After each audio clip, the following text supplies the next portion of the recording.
Paper Crafters Library. In this video, I want to introduce you to the Spellbinders Edgeabilities and show you exactly how to use them.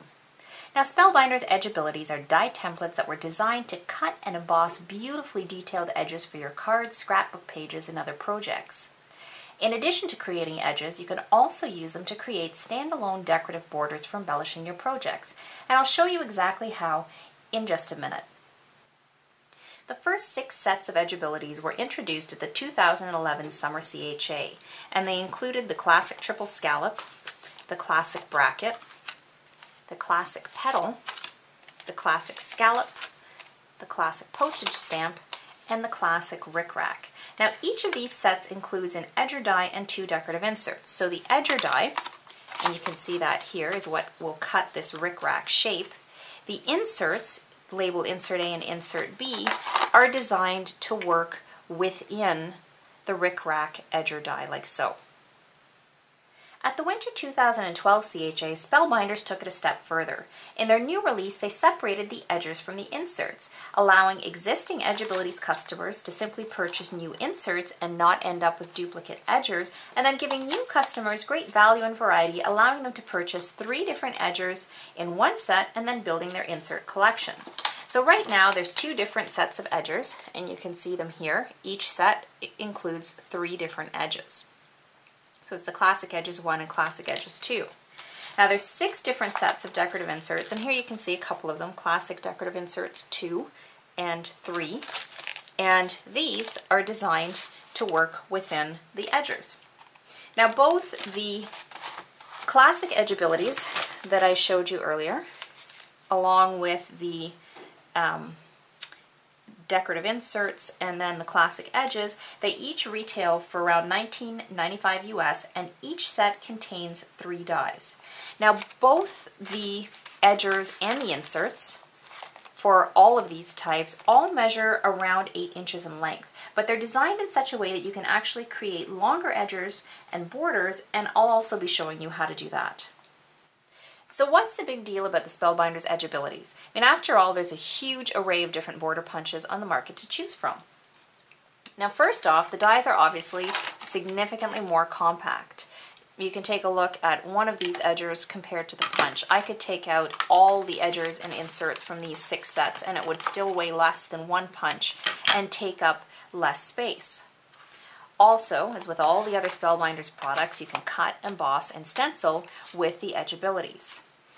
A big advantage is that they're way more cost effective. Your average border punch costs around $15 US. That's for one design. At first glance, and looking at a set of your classic Edgeabilities, you're getting 3 different borders, at least 3 different borders. The rickrack with one insert, rickrack with the other insert. But it actually doesn't stop there, because in addition to using them to create edges, you can use these inserts on their own to create die-cut borders within your projects. You can create standalone borders you can use on your projects, and again, I'll show you how to do that in just a moment. Now, of course, Spellbinders, being Spellbinders, they took it a step further. And frankly, I think they were absolutely brilliant when they designed these die templates, because these were designed with 1-inch repeating patterns. So you can actually mix and match between all these sets, not just these ones, but then the new ones that came out, the classic decorative inserts with the edgers. In these first 6 sets alone, there are over 72 different combinations that you can create. Now, when you think about that in terms of dollars, it's absolutely staggering. If you were to buy these 6 sets here, you would pay $120, but you'd be able to create over 72 different edges and borders. If you were to buy 72 different border punches at the average retail cost of $15 US each, you'd be spending $1,080, over 10 times as much. Not to mention how much space you'd need for it. And when you think about it, it's not that much out of the realm of possibility. I mean, I myself own at least that many punches, which I bought in my pre-Spellbinders days, before I found out about their dies. So for the purposes of this video, I'm going to be die cutting my Spellbinders Edgeabilities using my Spellbinders Grand Caliber. This is my die cutting machine of choice when I'm working with my Spellbinders dies. Now you can certainly use other die cutting machines with your Spellbinders, such as the Big Shot or Cuttlebug. You just need to make sure you have the appropriate sandwich. And we have videos that show you how to do that in the Paper Crafters library. But for the purposes of this video, I'm going to be using the grand caliber. Now I'm not going to show you the actual passing of the dies and the plates through the machine itself because we have a separate video on how to use the grand caliber and the features of this amazing machine. I'm also not going to show you the embossing function. I'm just going to be running my Edgeabilities through once to cut because we do have a video that shows you how to cut and emboss using your Spellbinders die templates. So the first thing I want to show you is how you can use your edgers on their own to create a simple decorative edge on your project. So here I have a 5 1/4 by 5 1/4 inch card, and I'm going to be placing it on my C plate, which is the grand caliber's cutting plate. The die I'm going to be using is the classic scallop die, and it's the edge only. Now when you look at the die, you'll see that one side is completely smooth and flat, and the other side has this little raised edge, and that is the cutting blade, so that needs to be face down against your project material. Now I'm just going to rotate my card so the fold line is towards me and the two open ends are away from me. And now when we position our die, this is your first example of how you can use your die in different ways. You can use it to create a scallop border, flip your die the other way, and you get, I guess, a reverse scallop. So now for this card, I'm just going to do it with the scallop. Now because my material of my project is not as wide as my die, I can move my die around and position my scallops however I want on my card. So I'm just going to be positioning it so that I have 4 full scallops and then 2 half scallops along the side. If you wanted to, you could just line it up like this so that you have 5 full scallops, but then you end up with this teeny little partial scallop. And I myself prefer to make things look symmetrical, so that's why I'm positioning it this way. Now whenever working, I'm working with my Edgeabilities, and well, pretty much all my Spellbinders dies. I like to use my Scotch matte finish removable tape because it's a very low tack tape that's not going to tear my cardstock or whatever any paper that I'm using when I remove it afterwards. So I like to use this to hold my die in place to keep it from shifting or sliding as I'm running it through my machine. Because especially when you're cutting an edge on something, you want to be precise and you don't want to have this end up sliding and then a wonky edge in your project.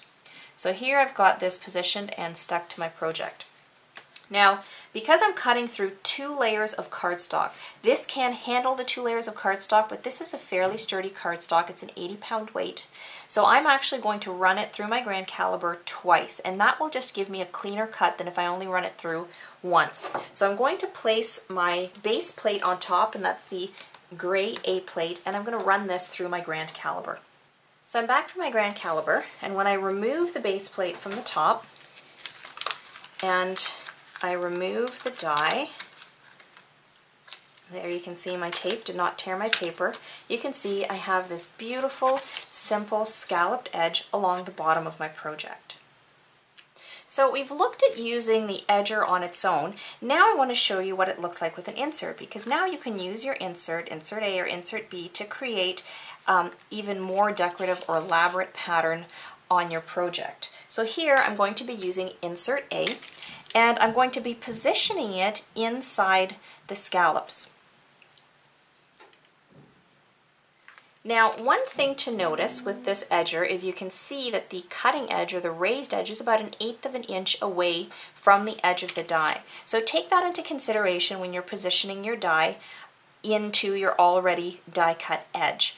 If I wanted to, I could align it right with the edge, but I actually think I'm going to bring it in a little bit more so that it's about 1/8 of an inch away. Actually, I'm going to flip it this way so I can better see what I'm doing. So making sure I have it evenly positioned, and then my tape to hold it in place.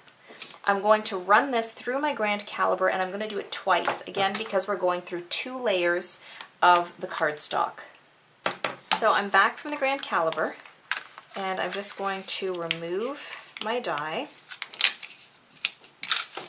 And then I'm just going to take this sharp tool to just kind of help poke out these pieces. This again is because I was cutting through 2 layers of cardstock. You saw with the first layer it came out no problem. With the second one it just needed a little bit of help. So I usually keep something with a fine tip that I can poke that through. Now the other thing I want to mention, you'll notice that in the die itself here, there's some cardstock pieces that are wedged in the inner areas of the the cutting pattern. You do want to make sure that when you're done using your die, before you use it for another cut, you take something with a pointy tip and just poke all those pieces out. If you leave them in and then you go to use it, you're not going to get as clean of a cut. So now one of the things you may be wondering is why I ran my dies through separately, the edge die and the insert die. That for me is really a matter of preference. You can run the two of them through together, and that's very easy to do that. You would take your edge die, you would position that onto your cardstock piece, and then you would take your insert and tuck that as close as you can to the die. Now, I don't ever overlap the two of them. I don't know what would happen with your dies if you did, if you would wreck them when you ran them through the grand caliber, but I like to just position them so that my insert is tucked as closely as it can be to the edge without overlapping. And then I just place my tape on there.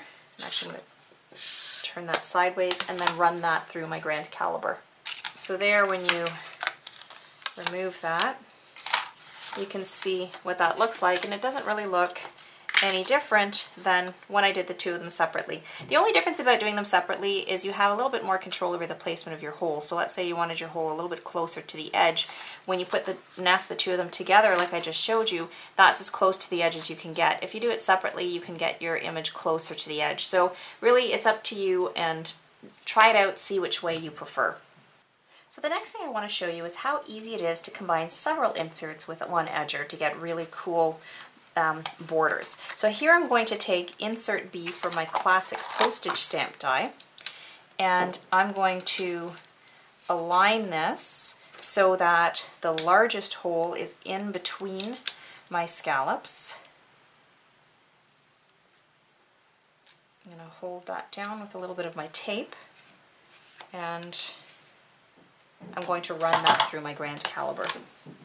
So now with this one, because my shapes are a little bit smaller, and because again I'm going through 2 layers of cardstock, I do need to take my little pointed tool to push out these. So I'll do that, and then I'll show you what our finished pattern looks like. So there you can see what that looks like. Now if I'd wanted to, I could have done that second insert just through the front of the card and not through the back of the card. And all these little pieces that I poked out, I actually like to save some of these because then I can scatter these or use these in some of my art journaling or mixed media work. So far I've showed you how to use the edger on its own and combined with one or more inserts. But you can actually use the inserts all by themselves as well. So here I have the classic triple scalloped set, and I'm going to use insert A. And let's say I just want to cut a really pretty decorative border for my envelope. So here I'm just opening up my envelope flap, and I'm taking my decorative border, and I'm positioning my die where I want it to be on my border, or on my envelope flap, and then I'm going to take some tape. Now I could also, if I wanted to, instead of using just one insert, I could actually do a couple. So here I'm just going to take insert B from Classic Rick Rack, and maybe I'll position that kind of in between. And I'll put that through. I'll just turn this sideways and I'll run this through my grand caliber. And just very carefully remove the dies.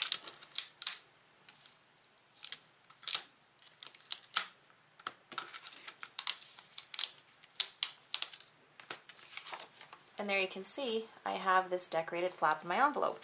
And you could do that with a card front as well. Let's say you had a card and you just wanted to do a whole bunch of different decorative borders on the card, and then maybe backed it with some strips of different colors of patterned paper. You would just align your inserts on your card front the same way that you saw me align them on the flap of my envelope. Now, in addition to using multiple inserts, you can also manipulate the inserts to create whole new patterns. So if you look at this high card, you can see this border that I've created that looks like a 6-petaled flower. Well, to create that, I took insert B, I ran it through my grand caliber in one direction, So here you can see what it looks like after it's been run through my machine once, and then I cleaned out all the little cardstock pieces. So now I take my die and I flip it.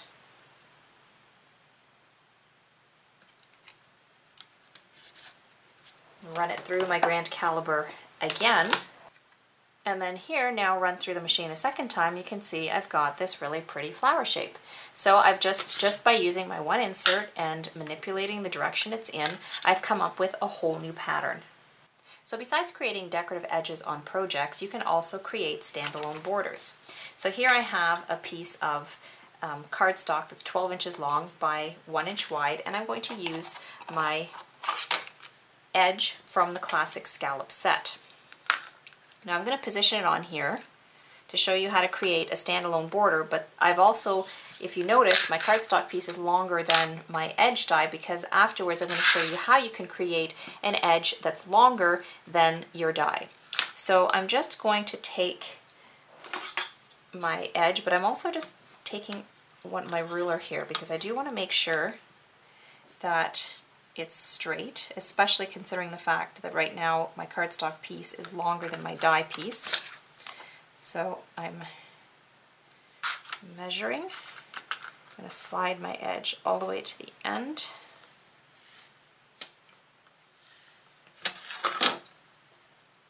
And I'm going to take a couple pieces of tape this time.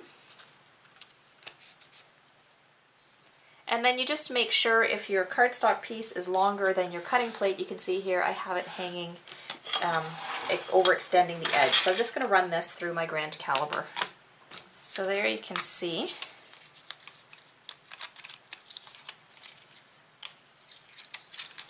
I've created this standalone scalloped border. Now I could just cut it and then use it for my project if I was only, let's say, attaching it to a card. And here's an example of a project in which I've done that. I've just cut some standalone scallop borders and I've layered them onto this card front to create this really pretty background pattern. Or if you wanted to use this for a scrapbook page, you can keep going. So here I'll just show you how you now create a border that's longer than the size of the die.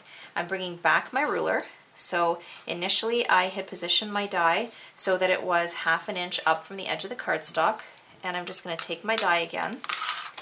And if you look at the cutting edge of the die, you'll notice that it goes right to the very edge. So I'm just going to make sure that my die is aligned right to the very edge. So I've aligned the bottom tip with the tip of my scallop there.